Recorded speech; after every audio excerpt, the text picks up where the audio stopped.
Howdy, folks, and welcome to Moose Podcast number 472. Where's the drive come from?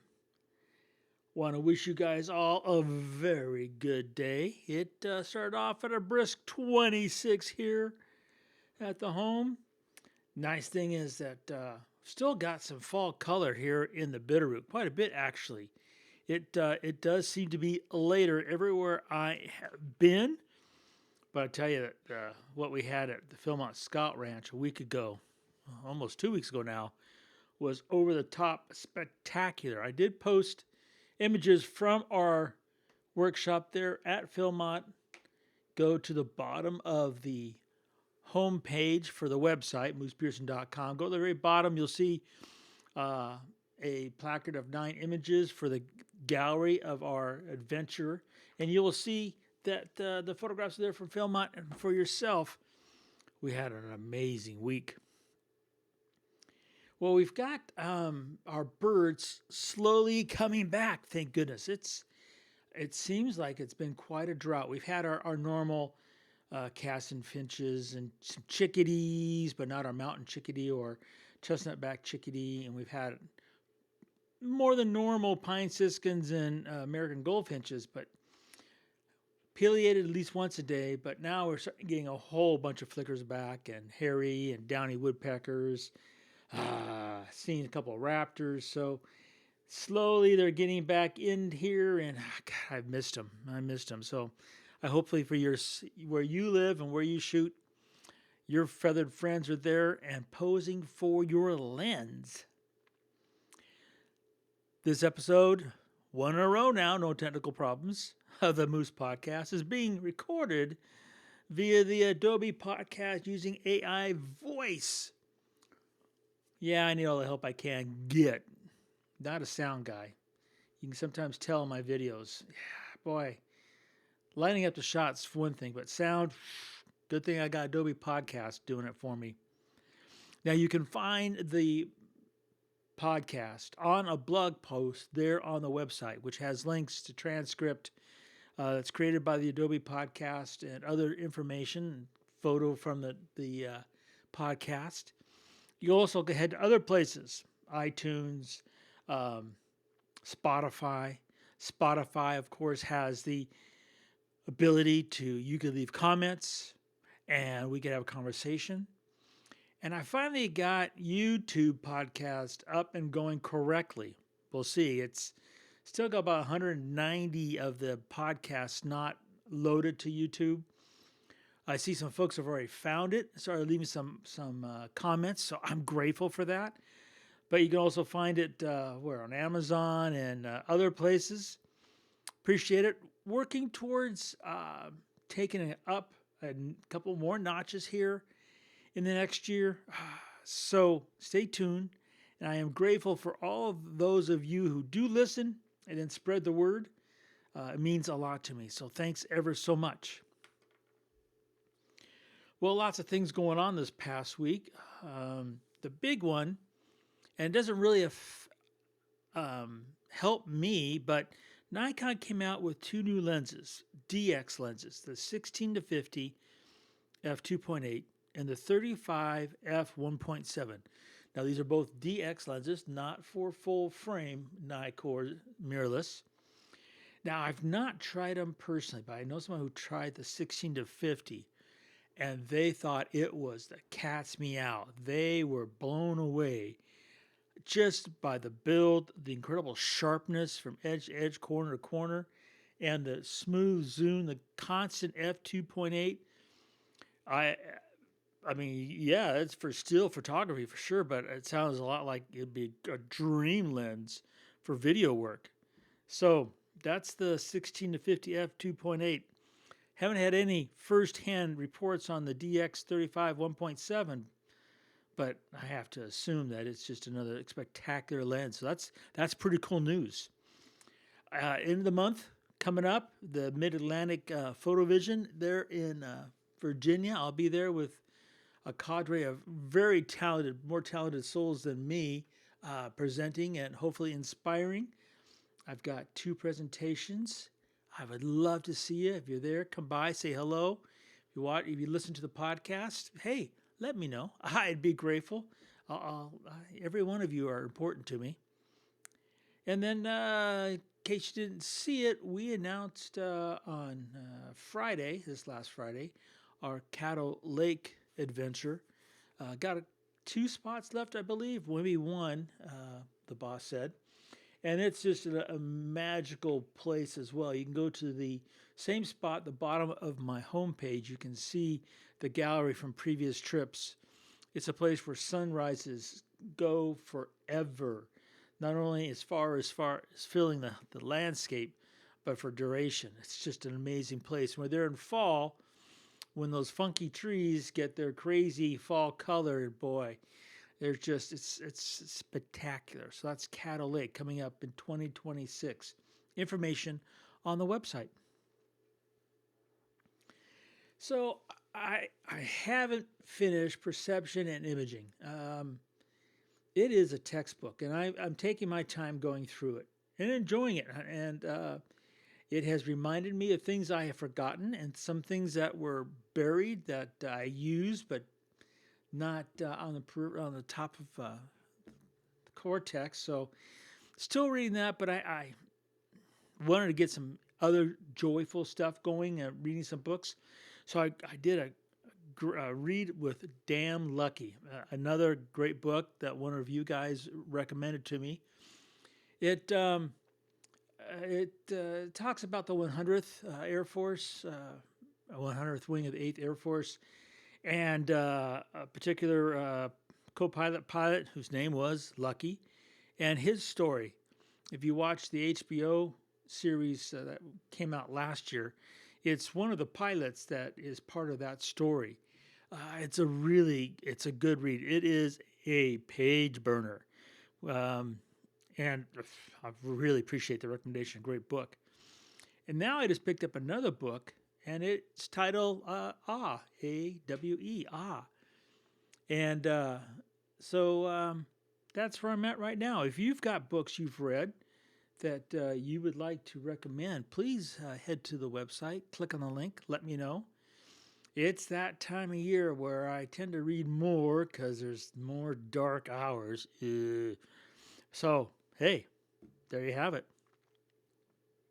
I want to thank my good friends at Bedford, bedfords.com. You know, their photocon is just 2 weeks away. 2 weeks away. And they had a huge, I should have checked. I don't know if it continues this week or not. Huge sale on their used gear. I picked up another body and lens from their used department. Not for the kit, but for the collection.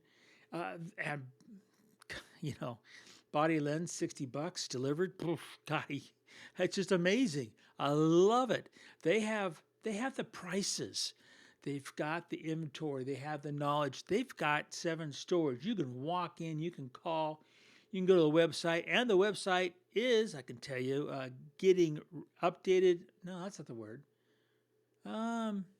Revamped? Nah. It's going to be, I don't know the right word for it. It's going to be better. Point blank. It's going to be better. And I'm looking forward to that. So, Bedfords, hey, thanks ever so much for taking care of us and being the home of the Moose Discount. So a week ago, 12:30 in the morning, that's 30 minutes after midnight, I'm on the road. I'm driving back from Philmont Scout Ranch, driving 4 hours to get to Denver to catch my flight home. Get home, and as life would have it, I'm talking with people. And one of the people said that I was talking to, texting, because I got home and I instantly got back into a home improvement project that I wanted to get finished off. And he said, "Where does the drive come from?" He says, whether you're working on your house, you're playing with your dog, you're taking pictures.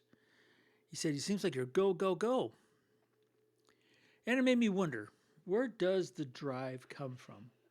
Well, I have no doubt that part of it come from the way I was raised, that the Greatest Generation, they kept on going. They understood if you didn't do it, it wasn't going to get done. And I have no doubt that got highly impressed upon my psyche. But more important, um, where the drive comes from has to be more than just something that you were raised with, or you could say a mental conditioning or a tradition or anything else. There has to be some fuel for that. And it'd be easy just to say the word passion and call it a podcast and go back to go back to work. But I find that I associate with a lot of folks who have the same kind of um, drive, for lack of better descriptions. And so I thought about it this week while I was doing some mundane tasks.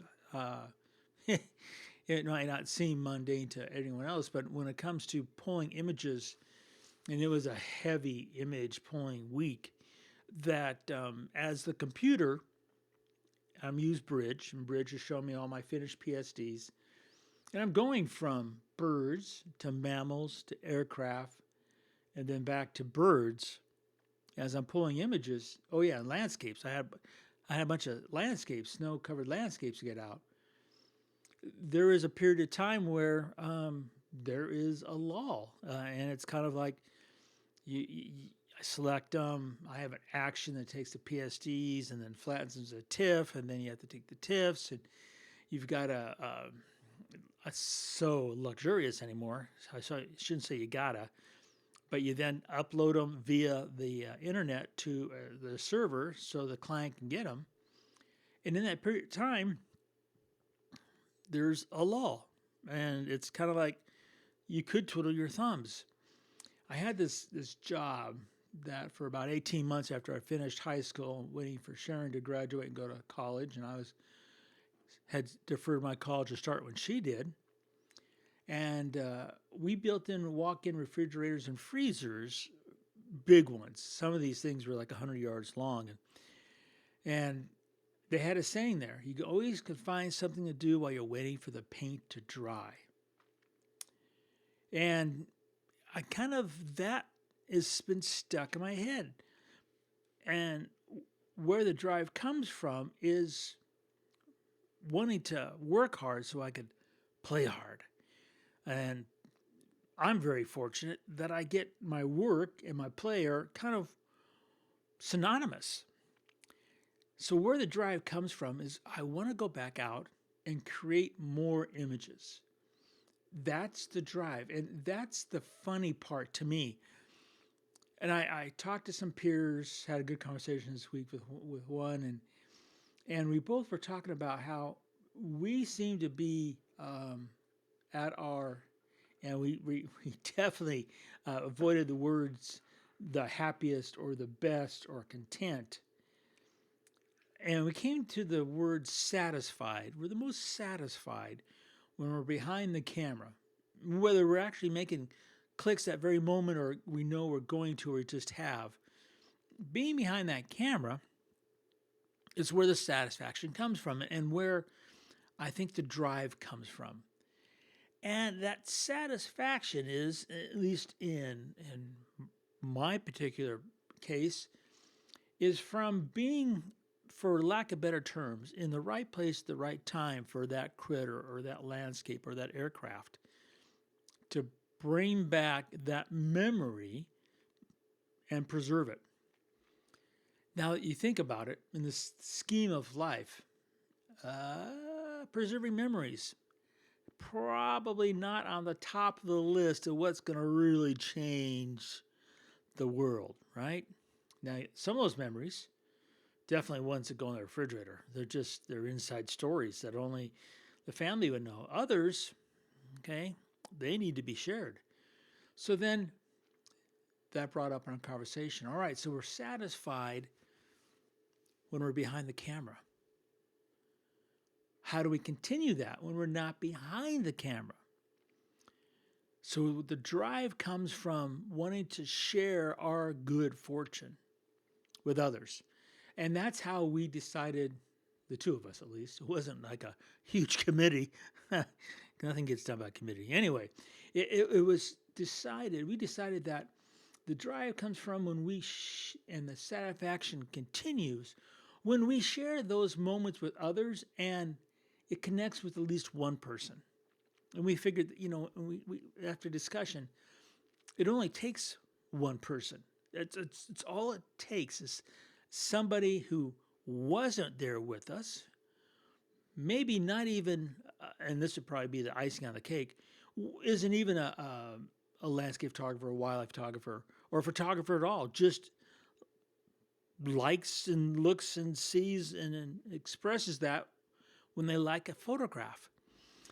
That satisfaction kind of then spools it all up again. And I think that's where the drive comes from. And why perhaps we tend to look for those loves or likes that we find in social media. And why perhaps when we don't get them, we feel not as satisfied. And that's kind of important as well, because the drive can come from not feeling satisfied as well, not dejected, not trodden upon, not been disparaged, but otherwise just we didn't finish that full circle of satisfaction that keeps the drive motor going. And there's definitely other things that go into that. There's no doubt.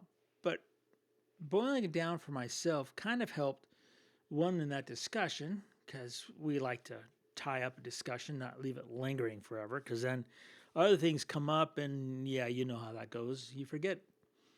But because on weeks like this last week where, in the office by 6:30, out by, 8:30, 9 o'clock at night, just pounding the keyboards, get the article out, and the libraries, get the images out, starting to get them all off to the clients, prints out to Mr. FedEx.